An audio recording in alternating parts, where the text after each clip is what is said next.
भूत चुड़ैल को शीशा दिखाता है तो चुड़ैल खुद की शक्ल शीशे में देखकर डर जाती है और बोलती है, ओ माँ, मैं इतनी बुरी दिखती हूँ। फिर यह बात खंडरपुर गांव की है। उस गांव में दिन भर लोग खुशी से अपना जीवन बिताते, लेकिन जैसे जैसे रात होने लगती वैसे वैसे लोग डरने लगते, क्योंकि सूरज अस्त होने के बाद वहाँ पर कोई भी लोग घर के बाहर नहीं आते। पूरा गांव सुनसान पड़ जाता, जैसे मानो कि कभी इस गांव में कोई रहता ही नहीं था, क्योंकि रात होते ही गांव भूतों और चुड़ैलों का गांव बन जाता। इसलिए आसपास के लोग इस गांव को भूतिया गांव के नाम से जानते थे। फिर ऐसे ही कुछ दिनों बाद वहाँ मोटू और पतलू नाम के दो लड़के रहने के लिए आते हैं और पतलू मोटू से बोलता है, जाओ मोटू, बाजार से सब्जियाँ लेके आओ।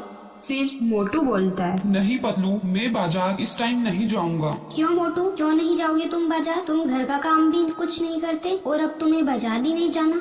फिर मोटू बोलता है, मैं बाजार नहीं जाऊंगा क्योंकि मेरे सारे दोस्त बोलते हैं कि इस गांव में रात होते ही चुड़ैल और भूत आ जाते हैं और जो भी बाहर घूमता है उसे पकड़कर खा जाते हैं, इसलिए मैं बाहर नहीं जाऊंगा। फिर पतलू बोलता है, मोटू, भूत और चुड़ैल कुछ नहीं होते, तुम फालतू के बहाने मत बनाओ, चुपचाप जाकर सब्जियां लेकर आओ, मैं कुछ नहीं सुनना चाहता। फिर मोटू पतलू की बात मान जाता है और सब्जियां लेने के लिए अपने घर से निकल जाता है। थोड़ा दूर चलने के बाद मोटू को एक आदमी और एक औरत दिखाई देते हैं तो मोटू बोलता है, अरे यार, मैं फालतू ही डर रहा था। मोटू बिल्कुल सही कह रहा था कि भूत और चुड़ैल कुछ नहीं होते। यहाँ पर तो लोग हैं, लेकिन गांव की सभी दुकानें क्यों बंद है? चलो मैं उन दोनों से जाकर पूछता हूँ।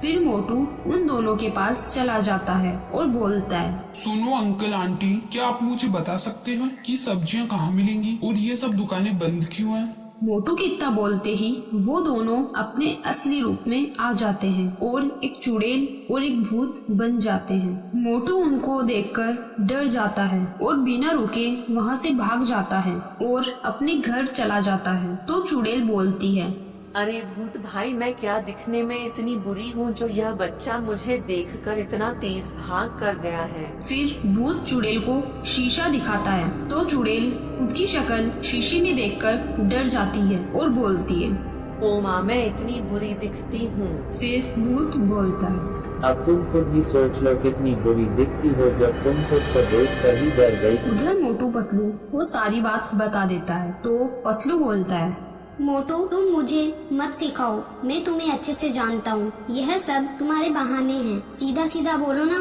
तुम्हें बाजार नहीं जाना है। फिर मोटू बोलता है, नहीं पतलू, मैं बिल्कुल सच बोल रहा हूँ यार, तुम्हें मेरे ऊपर विश्वास नहीं है ना, तो तुम ऐसा करो, मेरे साथ बाहर चलो और खुद ही देख लो अपनी आँखों से। फिर मोटू और पतलू दोनों बाहर जाते हैं तो उन्हें दूर से एक चुड़ैल दिखाई देती है और चुड़ैल बोलती है, अरे वाह, आज तो दो शिकार हाथ लगने वाले हैं। काफी दिनों से शिकार नहीं किया, आ जाओ, जल्दी आ जाओ, आज नहीं छोड़ूंगी, इन्हें खा कर ही रहूंगी। फिर दूसरा भूत बोलता है, हाँ चुड़ैल, दो शिकार मुझे भी दिख रहे हैं, जल्दी चलो वरना कोई और भूत और। फिर चुड़ैल और भूत दोनों मोटू पतलू के पास चले जाते हैं तो चुड़ैल बोलती है, अरे ओ मोटू पतलू, क्या तुम दोनों को पता नहीं है कि इस गांव में रात होने के बाद घर के बाहर नहीं आना चाहिए? फिर पतलू बोलता है, अरे ओ चुड़ैल, हमें चुपचाप सब्जी लेकर आने दे, हमें वैसे भी खाना बनाने में बहुत लेट हो रहा है। पतलू की यह बात सुनकर चुड़ैल भूत से बोलती है,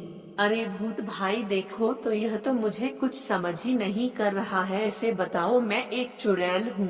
यह बोलकर चुड़ैल पतलू को अपनी शक्ति से दूर फेंक देती है और मोटू यह देखकर बहुत गुस्सा हो जाता है तो मोटू भी एक राक्षस बन जाता है। फिर मोटू, चुड़ैल और भूत तीनों में लड़ाई होने लगती है। बहुत देर तक उनकी लड़ाई चलती है और आखिर में मोटू राक्षस जीत जाता है।